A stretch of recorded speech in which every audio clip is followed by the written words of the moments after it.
Hey, what is going on, everybody? Welcome back to the channel. Today, we're gonna be going over how to reupholster this seat that I have that was completely dry rotted and what I used to fix it to bring it back to somewhat its new shape or its original shape and form.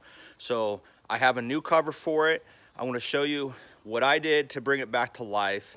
And we're finally gonna get this four-wheeler back together. We're gonna get the rails put back on it, the guards put back on it. We're gonna get the seat installed, and we're gonna take her out for a spin. I'm gonna show you the end result. And hey, be sure to like and subscribe. And I do have a giveaway. I know it's been kind of a long, hectic a giveaway if you caught my video, which I'll link up here. So you know what to do to get in on this giveaway. But it's been kind of busy here, and this is kind of a big gift from me to you. So I want to make sure I want to give it plenty of time so we can get that opportunities out there for everybody. So hey, stay tuned and follow along as we bring this four-wheeler back to life. Can't wait to show you. All right, guys, so there it is. There's my fix. So what I did is I drilled holes into the original foam, took one of those cans of expanded foam that you get from any box store, started spraying it in those holes and filled in the rotten gap that was here, there, and everywhere basically where you see foam. And I just let that sit up. So what we're gonna do is I'm gonna start cutting this off in small sections, and then I'll take a hacksaw blade and do the final cuts. And then we'll put a new cover on this seat and staple it down. So I think it's gonna turn out really good, but this is my first time doing anything like this, so be forgiven if it doesn't turn out good. Like, by no means am I an expert. This is just some hillbilly method way that I came up with. Maybe I didn't even come up with it. It's just something I thought of. So, because I didn't want to buy a new pad. These things are almost impossible to find or overpriced. So, all right. Well, let's get going. Oh yeah, huh? I love me some DP. Let's do it.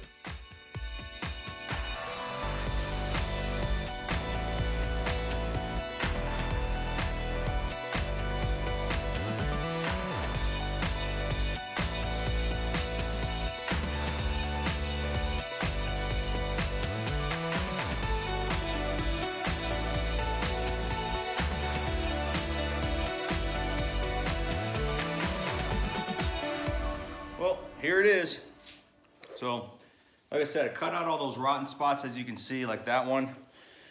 Right there just had a real big, nasty 2.5 inch rotten divot right there. So, got it all trimmed up, all flattened out. We're not gonna make it smooth, baby butt smooth perfect, because there's really no need for it.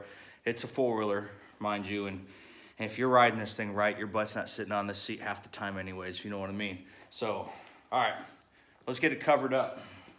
First, I gotta get this mess cleaned up, so let's do that first. All right, so what I got here is a Yamaha seat cover, an outdoor marine vinyl. Looks like it's pretty good quality. Got this off eBay. There's tons of people that go out and remanufacture this stuff, but rarely do you find them willing to take the risk of putting a name on the back. And I didn't actually see if it's spelled right, because sometimes they get a little crafty, but yeah, it's spelled right. So let's get this put on. This is the first time I've ever recovered anything, so I know you have to take care on pulling, stretching, and getting your folds right, so that'll be interesting. I do have a fancy staple gun used for putting up trim for drywall and stuff, so I figured that's probably gonna be the best thing to use on this, and we'll go from there. So, all right, guys, bear with me. I'm probably gonna time lapse this because I don't know how much I'm gonna fight it. So, all right, let's do it.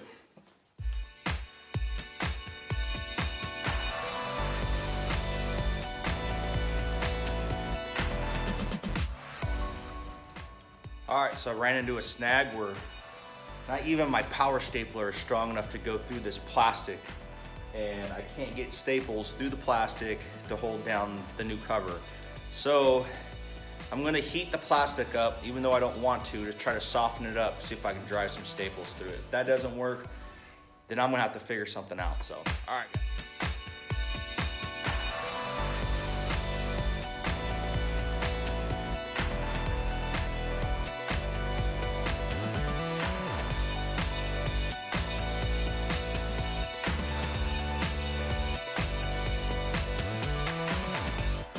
There she is, guys.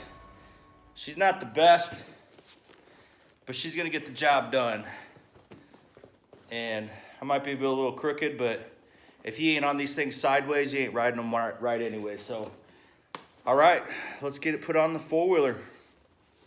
Well, here she is, almost in her final state. So we gotta get our racks reinstalled, the seat cover on. I'm gonna try a little something different with these tires because this is the first year, or I think it might be the second year that they made these, and the front ends on these things are super narrow.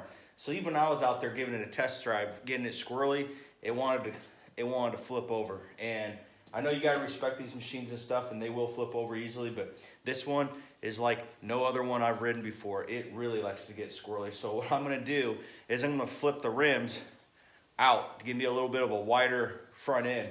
Because mind you, my son's gonna be riding this, and I don't need him flipping this thing over. I'm sure it'll happen, and he'll be wearing a helmet and stuff, but I'm gonna try to make it a little bit harder for him to go.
Well, guys, all done. So what we wind up doing with this four-wheeler is we put new tires on it, we put a new carburetor on it, we prepped the plastic, we painted it, painted all the bars, put new grips on it. I put new hardware all the way around, nuts, bolts, things like that. Painted the rims, changed the oil.